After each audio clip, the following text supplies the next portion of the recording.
هاخد نفسي بس يا بنتي وهقولك. جايه من السوق مش قادره. اتفضلي يا حاجه براحتك. يا دكتوره بنتي عندها انيميا، وزي ما انت شايفه اهو بروح السوق اليوم بيوم عشان اروح اجيب لها السبانخ، وما بعملهاش قرداحي كده، ده انا بطبخ باللحمه جواها، وبتاخد الدواء طبعا بتاع الحديد بس بيوجع لها بطنها فبدولها في وسط الاكل.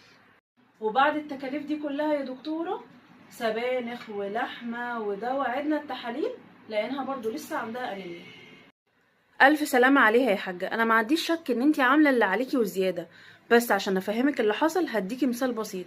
عايزاكي تتخيلي كده عربيه خضار رايحه للتاجر، وفي الطريق اتعرضت للسرقه، وشويه خضار وفاكهه باظوا من الحراره، وشويه حاجات وقعوا في الطريق. هي طالعه من الاول سليمه، لكن عقبال ما وصلت للتاجر قلت بنسبه كبيره. ده بالظبط اللي حصل مع بنت حضرتك.